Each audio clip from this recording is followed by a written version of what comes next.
साध संगत जी, कलयुग में फैले हुए झूठ, पाखंड और अधर्म और जुल्म को मिटाने के लिए जब सतगुरु नानक ने पहली उदासी धारण की तो सुल्तानपुर लोधी से चलकर कुरुक्षेत्र, हरिद्वार, दिल्ली, अलीगढ़, कानपुर और लखनऊ आदि कई स्थानों से होते हुए लोगों को अकाल पुरख से जोड़ते हुए और लोगों को सच्चा उपदेश देते हुए शिवरात्रि के महान त्यौहार के दिन संमत 1563 विक्रमी में कांची की धरती में भाई मर्दाना जी और भाई बालाजी के साथ चरण पाए और सतगुरु नानक बाहर एक रमणीक बाग में बने हुए एक थड़े पर विराजमान हुए।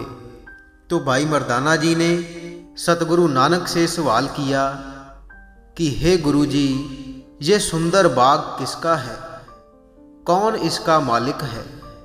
तो भाई मर्दाना जी के इस प्रश्न को सुनकर सतगुरु नानक ने कहा कि इस सुंदर बाग का मालिक करतार आप ही है, लेकिन करतार ने जिसको भी इस बाग के मालिक होने का दर्जा दिया है वह खुद चलकर आपके पास आ जाएगा। तो सतगुरु नानक ने कहा कि हे भाई मर्दाना, आप करतार से जुड़ें और रबाब छेड़ें। तो भाई मर्दाना ने सत्य वचन कहकर रबाब बजाना शुरू कर दिया। तो जब भाई मर्दाना जी ने रबाब बजाना शुरू किया तो रबाब में से सत करतार की आवाज़ आने लगी। तो ऐसी ध्वनि से वह सारा बाग गूंज उठा, मानो कि आकाश में उड़ रहे पंछी भी उस ध्वनि को सुनकर मंत्रमुग्ध हो गए हो। तो ऐसी दिव्य ध्वनि को सुनकर वहाँ से गुजरने वाले लोग सतगुरु की दिव्यता को जानने लगे और आकर सतगुरु को माथा टेकने लगे।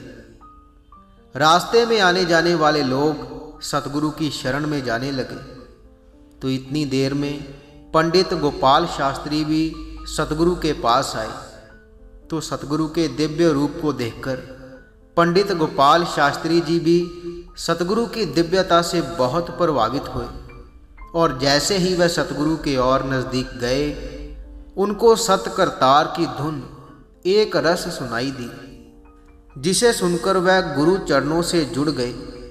तो उसके बाद जब गुरु कीर्तन समाप्त हुआ और सतगुरु ने अपनी आंखें खोली तो सतगुरु की नज़र पंडित जी पर पड़ी। जब सतगुरु ने अपनी नज़र उन पर डाली तो वह सतगुरु की अपार दिव्य दृष्टि से निहाल हो गए। वह मस्त होकर सतगुरु के चरणों पर गिर पड़े और लेटकर सतगुरु को प्रणाम करने लगे। तो ऐसे बहुत समय तक पंडित जी ऐसे विस्माद होकर सतगुरु के चरणों पर लेटे रहे। तो सतगुरु नानक ने अपने दोनों हाथ पंडित जी के कंधों पर रखे और उन्हें उठाया। तो ऐसे काफ़ी समय तक उनके बीच वचन विलास और प्रेम की बातें होती रही। तो उसके बाद पंडित जी ने सतगुरु नानक से प्रश्न किया कि हे गुरु जी, आप पूजा किस तरह करते हो, किसकी पूजा करते हो? आपके पास तो माला, तुलसी आदि कुछ भी नहीं है।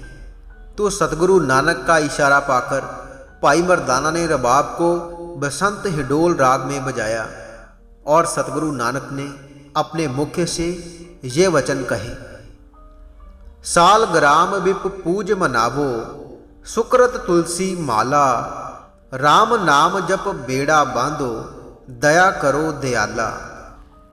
जिसका अर्थ है कि पंडित जी, आपका साल ग्राम का पूजना और तुलसी की माला पहनना आदि, कलर की पेली को सींझन या कच्ची गिर रही दीवार पर चूना लगाने समेत है। ऐसा कर कर जन्म क्यों गवा रहे हो? और अगर इस संसार सागर से पार होना चाहते हो तो सुचज्जी किरत करो और राम नाम का बेड़ा बांधो, जिससे कि आप इस भव सागर से पार हो सकेंगे। तो सतगुरु के ऐसे प्रवचन सुनकर पंडित जी ने शंका की और कहा कि गुरुजी, अगर हमारे सालग्राम और तुलसी कलरा सिंजन जैसे हैं तो आपके हिसाब से सफल सिंजन कौन सा है?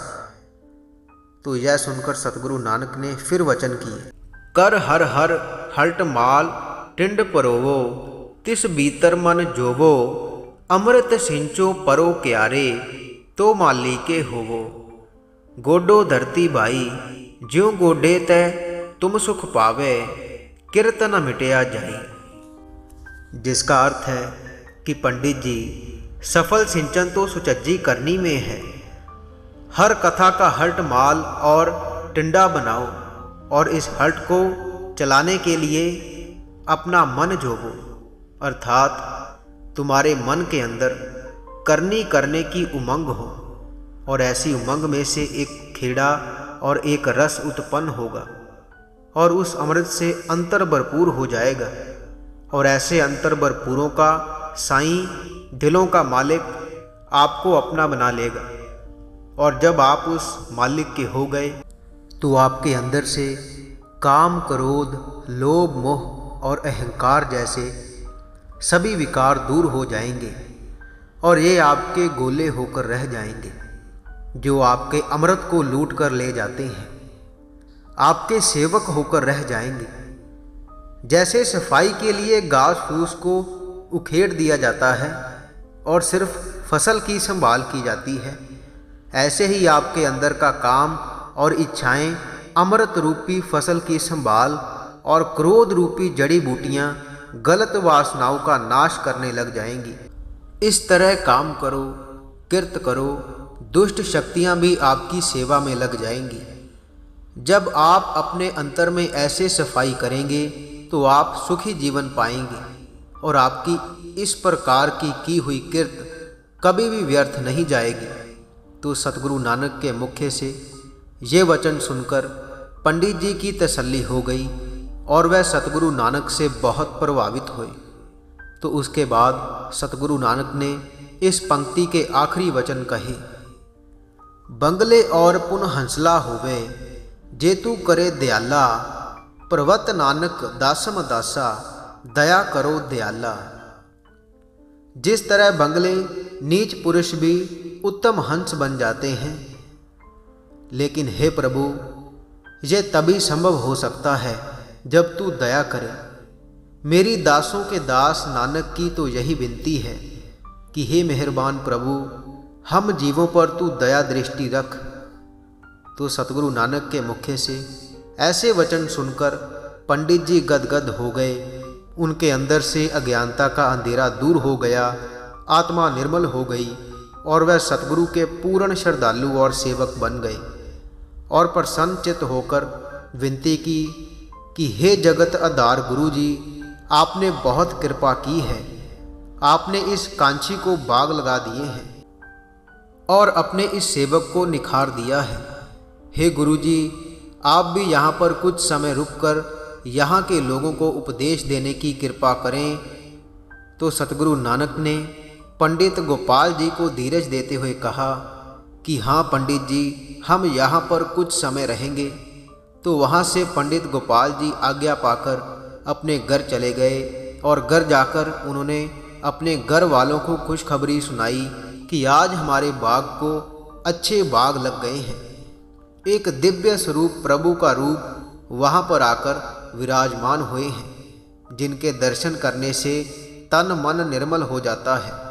तो उनके मुख से ऐसे वचन सुनकर घर में से सभी लोगों ने आकर सतगुरु नानक के दर्शन किए और वहाँ पर मौजूद संगत ने सतगुरु नानक के दर्शन किए, कीर्तन और वाहिगुरु के साथ जुड़ने के उपदेश श्रवण किए। तो इस तरह उस बाग में हर रोज सत्संग होने लगा।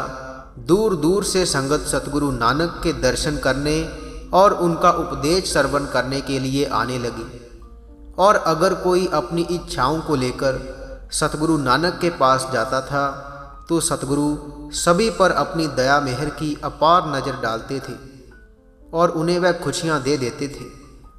तो उस समय कांची में सतगुरु नानक की जय जयकार होने लगी और उस समय पंडित चतुरदास नाम का एक महाज्ञानी वहाँ पर रहता था, जिसकी बारी मानता थी, लेकिन उसको हमें का धीरज रोग लगा हुआ था और वह समझता था कि इस समय पूरे संसार में उस जैसा कोई भी महान ज्ञानी नहीं है। उसने बहुत सारे विद्वानों के साथ शस्त्र अर्थ के साथ विजय प्राप्त की हुई थी। उसकी तर्क भरी हुई दलील के आगे कोई भी टिक नहीं सकता था। उसको अपने आप पर बहुत मान और अहंकार था। वह किसी की शोभा मान और प्रतिष्ठा देखकर सहन नहीं कर सकता था और वह इसी घमंड में रहता था और इसी घमंड को लेकर वह सभी लोगों की निरादरी करा करता था। तो जब उसने सुना कि कांची में एक ऐसे महापुरुष आए हैं जिनकी शोभा पूरे कांची में चारों तरफ फैली हुई है और जिनके पास श्रद्धालुओं की भीड़ लगी हुई है, जिनके दर्शन करने के लिए संगत दूर दूर से आती है, उनके दर्शन करती है और उनसे उपदेश लेकर अपना जीवन सफल करती है, तो सतगुरु नानक की ऐसी प्रसिद्धि देखकर वह विचार करने लगा कि ऐसा कौन आया है जिसकी सभी तरफ चर्चा हो रही है और सभी लोग उसके बारे में ही बातें कर रहे हैं और मुझे कोई भी याद नहीं कर रहा। तो उसने अपनी विद्वता के ज्ञान से सतगुरु नानक को शस्त्र अर्थ में उलझाकर उन पर विजय प्राप्त करने का पक्का निश्चय किया और उन्हें अपमानित करने का विचार किया। और वह यह सोच रहा था कि सतगुरु उसके विद्वता के ज्ञान के उत्तर नहीं दे पाएंगे और लोग उनकी उपमा करनी छोड़ देंगे, फिर इसकी अपनी मान्यता कम हो जाएगी। तो ऐसे विचारों को लेकर पंडित चतुरदास अपने कई साथियों के साथ सतगुरु नानक के पास गया। तो जब पंडित चतुरदास जी ने सतगुरु नानक के दिव्य स्वरूप को और चेहरे के नूर को देखा तो उसके हृदय से जन्म जन्मांतरों की मैल उतरनी शुरू हो गई। सतगुरु नानक की एक दृष्टि से ही वह अपने आप को भूल गया। उसका मन शांत हो गया, लेकिन अब भी कुछ कसर बाकी रह गई थी। अभी अंदर अहंकार मौजूद था और वह सतगुरु नानक से कहने लगा कि हे महाराज जी, मैं आप जी से प्रश्न उत्तर करने के लिए आया हूँ। अगर आपकी आज्ञा हो तो मैं कुछ प्रश्न आपसे करूं। तो सतगुरु नानक कहने लगे, पंडित चतुरदास जी, अगर आपने भी प्रश्न करने ही हैं तो इस बाग में एक कुत्ता है। वह भी यहाँ का एक महाज्ञानी पंडित था, लेकिन अपने कुछ ऐसे कर्मों के कारण अब कुत्ते की जून भोग रहा है। आप अभी उसको यहाँ पर लेकर आएं, वह आपके सभी प्रश्नों के जवाब आपको दे देगा। मैंने इन वाद विवादों के झगड़े में नहीं पड़ना। तो सतगुरु नानक के मुख से ऐसे वचन सुनकर पंडित चतुरदास जी हैरान हो गए और सोचने लगे कि सतगुरु नानक उनसे मखौल कर रहे हैं। और वह कहने लगे कि हे महाराज जी, ये कैसे हो सकता है? कुत्ता भी कभी किसी के प्रश्नों के जवाब दे सकता है। तो सतगुरु की आज्ञा पाकर जब पंडित जी कुछ कदम चले तो उनको वहाँ पर एक कुत्ता बैठा हुआ नजर आया। तो जब वह उस कुत्ते को लेकर सतगुरु नानक के पास गए और जब सतगुरु नानक की दृष्टि उस कुत्ते पर पड़ी तो सतगुरु की दिव्य दृष्टि पड़ते ही वह एक सुंदर रूप वाला विद्वान व्यक्ति नजर आने लगा।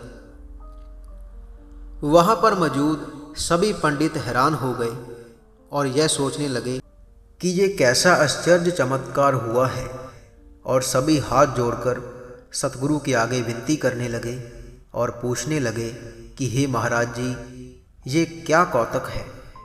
जब ये बाहर से आया था तो एक कुत्ते के रूप में आया था, लेकिन जब से ये आपके सामने आकर बैठा है तो यह हमें एक विद्वान व्यक्ति जैसा लग रहा है। कृपया हमें बताएं कि हम कहीं सपना तो नहीं देख रहे।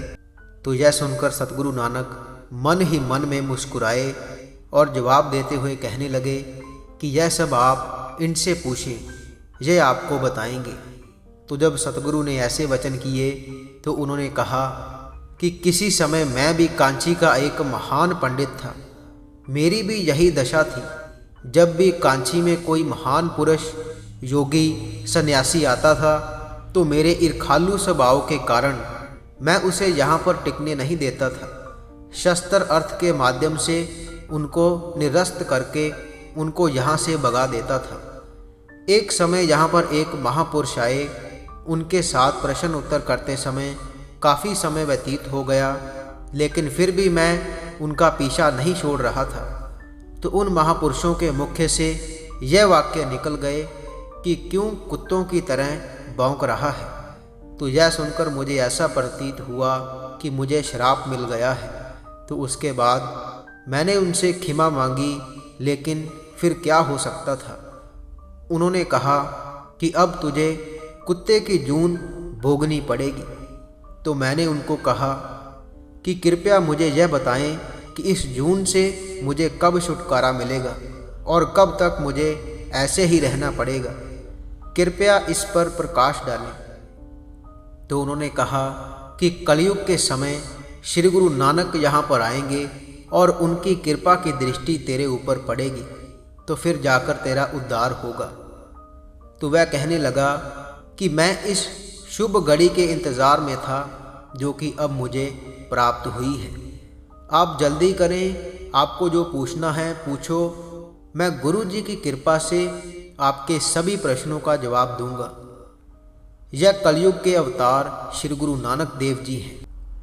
और यह कथा पंडित गंगाराम जी के मुख से सुनकर सभी पंडित सतगुरु नानक के चरणों पर गिर पड़े और विनती करने लगे कि हम आपकी महिमा को नहीं जान सके कि आप कलयुग के अवतार हो और हमें दर्शन देने आए हो।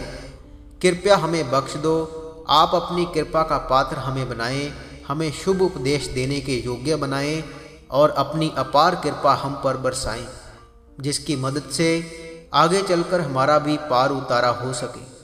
तो उनके ऐसे वचन सुनकर सतगुरु नानक ने सत्य धर्म का उपदेश देते हुए कहा कि पंडित जी, आप दिखावे मात्र के लिए ये कर्म कांड कर रहे हो और साधारण लोगों को बरम बुलेखे में डाल रहे हो। इन कर्म कांड को करने से मुक्ति नहीं हो सकती जब तक कि आप वाहेगुरु का सिमरन करके ध्यान नहीं लगाते। तो यह सुनकर पंडित चतुरदास जी कहने लगे कि हे गुरु जी, कौन से कर्म दिखावे के हैं और कौन से कर्म सच्चे हैं। तो उस समय सतगुरु नानक ने संस्कृति के पहले 4 श्लोक उच्चारण किए जो आज श्री गुरु ग्रंथ साहिब जी में दर्ज है। सतगुरु नानक के मुख से वह दैवी और इस भव सागर को पार करने वाली दिव्य वाणी को सुनने की देर थी कि वहाँ पर मौजूद सभी निम्रता और दया के साथ सतगुरु नानक के चरणों पर झुक गए और उनका मन निर्मल हो गया। और उधर कुत्ते का स्वरूप धारण कर बैठे पंडित गंगाराम पर जब सतगुरु नानक की दृष्टि पड़ी तो उसने भी हाथ जोड़कर अंतिम नमस्कार की और उस रूप को भी त्याग दिया। उस पंडित की जीवात्मा को सतगुरु नानक ने सीधा बैकुंठ धाम में भेज दिया। यह नज़ारा देखते हुए वहाँ पर मौजूद सभी विस्मात दर्शक कहने लगे, धन गुरु नानक, धन गुरु नानक, धन गुरु नानक। तो पंडित गोपाल दास जी ने सतगुरु नानक के आगे हाथ जोड़कर विनती की कि हे गुरु जी, आप जी के चरण पड़ने से ही ये बाग पवित्र हो गया है। अब ये बाग मेरा नहीं रहा और अब इस बाग को मैं आप जी के चरणों में भेंट कर रहा हूँ। तो उस दिन से उस बाग का नाम गुरु बाग से प्रसिद्ध हो गया। वह बाग गुरुद्वारा गुरु बाग जी के नाम से रेलवे स्टेशन से 1.5 मील पर स्थित है। साध संगत जी, आज के प्रसंग की यहाँ पर समाप्ति होती है जी। प्रसंग सुनाते हुए अनेक भूलों की क्षमा बख्शें जी। साध संगत जी, इसी के साथ हम आपसे इजाज़त लेते हैं। कल मिलेंगे ऐसी ही एक रूहानी साखी के साथ। अगर आप रोज़ाना रूहानी साखियाँ और रूहानी विचार सुनना पसंद करते हैं तो आप इस चैनल को सब्सक्राइब कर लीजिए और साथ ही बेल आइकन पर भी ज़रूर प्रेस कीजिए ताकि हम जैसे ही नई साखी अपलोड करेंगे उसकी नोटिफिकेशन आप तक पहुंच जाया करेगी। और अगर आप रूहानी साखियाँ पढ़ना पसंद करते हैं तो आप हमारी वेबसाइट www.santwachan.com पर जाकर पढ़ सकते हैं। जिसका लिंक वीडियो के डिस्क्रिप्शन में दिया हुआ है।